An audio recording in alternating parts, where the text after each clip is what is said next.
নমস্কার, অ্যাডভোকেট টকে আপনাদের স্বাগতম। আজকে আবার চলে এসেছি নতুন একটা এপিসোড নিয়ে।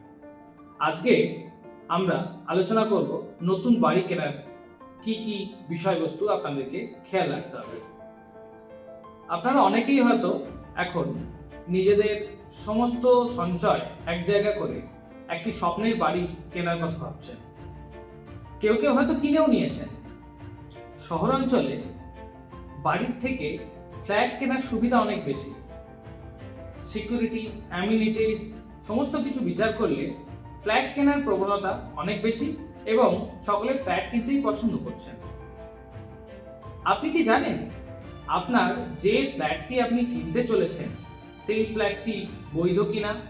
আপনাকে যে ডেভেলপার ফ্ল্যাট বিক্রি করছে সে আপনাকে ঠকাচ্ছে কিনা? আপনি আপনার ফ্ল্যাটের সমস্ত কাগজ সরকার অনুমোদিত কিনা জানেন? আপনি এগ্রিমেন্ট করেছেন, সেই এগ্রিমেন্টে আপনাকে কখনো কোনো হিডেন চার্জেস দেওয়ার জন্য পরবর্তীতে ফোর্স করা হতে পারে না তো? সমস্ত কিছু দেখে নিয়েছেন? অনেক প্রশ্ন, অনেক কিছু আপনার মাথায় থাকা উচিত।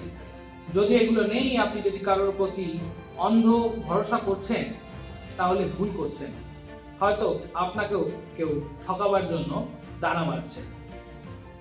একটি গল্প বলি শুনুন। আমাদেরই এক ক্লায়েন্ট, তিনি একটি বেশ নামকরা সংস্থার কাছে একটি ফ্ল্যাট বুক করেন নিউ টাউন কলকাতায়। ওনার সাথে এগ্রিমেন্ট হয়, টোটাল ফ্ল্যাটের দাম ঠিক হয় 50 লাখ টাকা এবং সেটি ইনস্টলমেন্টে দেওয়া হবে। উনি গিয়ে দেখেন ফ্ল্যাটের কাজ চলছে, ওনাকে একটা মডেল ফ্ল্যাট দেখানো হয়। মডেল ফ্ল্যাট মানে বলে রাখি, যে ফ্ল্যাটটি তৈরি হচ্ছে আন্ডার কনস্ট্রাকশন সেটি কেমন হতে পারে তার জন্য একটি কমপ্লিট করা ফ্ল্যাট দেখানো হয় যে আপনার ফ্ল্যাটটি ঠিক এই রকম হবে। উনি মডেল ফ্ল্যাট দেখে পছন্দ করে এবং 5 লাখ টাকা ডাউন পেমেন্ট করে। তার পরবর্তীতে কয়েকটি ইনস্টলমেন্টে টোটাল 30 লক্ষ টাকা উনি পেমেন্ট করে দিয়েছেন। ওনার এগ্রিমেন্ট অনুযায়ী ওনাকে ফ্ল্যাট দেওয়ার কথা ছিল 2025 সালের জানুয়ারি মাসে। 2025 জানুয়ারি পেরিয়ে যাওয়ার পরেও উনি ফ্ল্যাট হাতে পাননি। উনি ওনার গৃহপ্রবেশ করতে পারছেন না, একটি ভাড়া ঘরে থাকে। এমতো অবস্থায় উনি ডেভেলপারকে অনেকবার চেজ করার পরেও ডেভেলপারের থেকে কোনো সদর্থক উত্তর বা কাজ কোনোটাই পান না। বাধ্য হয়ে উনি লিগ্যাল হেল্প নিতে চান। প্রথমে ডেভেলপারকে লিগ্যাল নোটিশ পাঠানো হয়, পরবর্তীতে রেরার আন্ডারে একটি কমপ্লেইন ফাইল করা হয়। রেরাতে কমপ্লেইন ফাইল করার পরে আমরা জানতে পারি যে রেরা রেজিস্ট্রেশন নাম্বার উনি দিচ্ছেন সেটি সম্পূর্ণ অবৈধ। উনি যে ফ্ল্যাটটা তৈরি করছেন, যে ফ্ল্যাটটা দেখিয়ে সেল এগ্রিমেন্ট করা হয়েছে সেই ফ্ল্যাটটিও অবৈধ। সম্পূর্ণরূপে মিউনিসিপ্যালিটির রুলস ব্রেক করে অবৈধ কনস্ট্রাকশন চলছে। এমতো অবস্থায় আমাদের হাতে আর কোনো উপায় ছিল না ওনার এগেইনস্টে ক্রিমিনাল কেস ফাইল করা। কিন্তু ক্রিমিনাল কেস ফাইল করার পরে জানতে পারি যে কোম্পানিটি এই ফ্ল্যাটের ডেভেলপমেন্ট করছিল সেই কোম্পানি অলরেডি ইনসলভেন্সির জন্য অ্যাপ্লাই করেছে এনসিএলটির কাছে। ইনসলভেন্সি মানে জানেন না? ছোট্ট করে বলে, ইনসলভেন্সি হচ্ছে যদি কোনো কোম্পানি তার কোম্পানিকে আর চালাতে পারছে না তাহলে নিজেকে ইনসলভেন্ট ঘোষণা করতে পারে। আপনাদের যদি এটা নিয়ে জানতে ইচ্ছা হয় আমাকে মেসেজে বা কমেন্টে জানালে আমি ইনসলভেন্সির ওপর একটি ভিডিও করতে পারি। এবার মূল বিষয়বস্তুতে ফিরে আসে। যেহেতু ইনসলভেন্সিতে চলে গেছে, আমার ক্লায়েন্ট কোনো টাকা ফেরত পায়নি। সে সমস্ত 30 লক্ষ টাকা তার জলে যায় এবং তার স্বপ্নের বাড়ি অধরায় থেকে যায়। এরকম ভাবে কোনো মানুষকে ঠকানো হবে সেটি উনি কখনোই ভাবতে পারেননি। নিখাত ভদ্রলোক, একজন শিক্ষক মানুষ প্রতারণার শিকার হলেন। আপনি যখন ফ্ল্যাট কিনতে যাচ্ছেন, আপনাকেও কেউ এরকম প্রতারণার জালে ফাঁসানোর ফন্দি আঁটছে না তো? সেটি দেখার দায়িত্ব আপনার। এবং আপনি যে কাউন্সিলকে বা অ্যাডভোকেটকে হায়ার করেছেন ওনার। এবার ছোট্ট করে আমরা দেখে নিই কি কি বিষয় আমাদেরকে দেখতে হবে। প্রথম, কোনো ফ্ল্যাট দেখতে গেলেই আপনি তার কাছে সমস্ত ডকুমেন্ট চেয়ে নেবেন। সেই ডকুমেন্টের মধ্যে বস্তুত ডেভেলপমেন্ট এগ্রিমেন্ট, মাদার ডিড মানে ওই পার্টিকুলার জমির যে দলিল, সেই দলিল লাগবে। তার সাথে সাথে পর্চা, যদি মিউনিসিপ্যাল কর্পোরেশন এরিয়া হয় তাহলে tax and mutation document, mutation certificate. এছাড়াও আপনাদের আরো কয়েকটি বিষয় দেখতে হবে, যেরকম ডেভেলপমেন্ট সাংশন প্ল্যান, যে বিল্ডিংটি তৈরি হচ্ছে সেটি পৌরসভার নিয়ম অনুযায়ী করা হচ্ছে কিনা। এছাড়া ওই ফ্ল্যাটের এরিয়াতে যে প্লটে উনি ডেভেলপমেন্ট করছেন সেই প্লটে কোনো কেস চলছে না তো, কোনো ইনজাংশন নেই তো? তার জন্য আপনাকে অবশ্যই কোর্ট সার্চিং রিপোর্ট নিতে হবে।